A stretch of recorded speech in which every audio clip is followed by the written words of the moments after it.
Hey everybody, and happy Monday. This is Food by Faith, and I wanted to bring you along. That is they call it a red banana. I got that a while back from a place called Trusty Farms, and what happened was the original leaves died on it, and then it began to branch out new leaves. I have a few more banana trees that are struggling a bit, but I think they'll recover just like that one did. But I wanted to bring you along for two different things today. I was having a little trouble getting my seeds to germinate, and so I did this. This is your run-of-the-mill disposable pan with the plastic lid, and I placed them in here kind of like a little makeshift greenhouse, kind of what we were talking about yesterday on Broke Farmers Live. You know, when he said you figure out the climate that your food needs and you do your best to make that climate. So now I have more kale that's germinating and mustards that are germinating here. And then over here I have some beets that are germinating. I have more black-eyed peas that are germinating. Of course, more collards. I'm trying out radishes this year.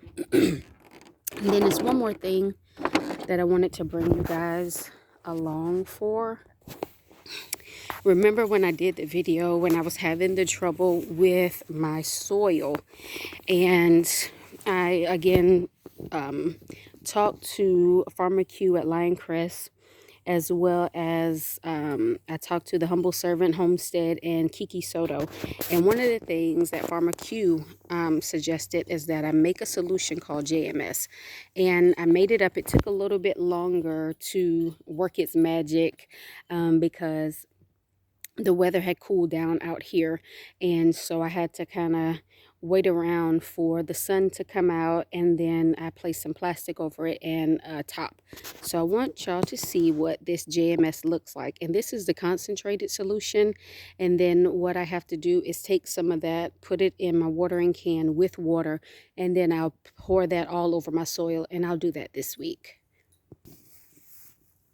But this is what the solution looks like, if you can see in there. I mean, it is, all those microbes are working. And what this solution was, it was water. You place water in a 5-gallon bucket, you let the water sit for 24 hours, then you come back and you have boiled potatoes. I don't know if y'all can see that, but it's boiled potatoes that were mashed up, and then it's leaf mold or your soil that you have, and then salt.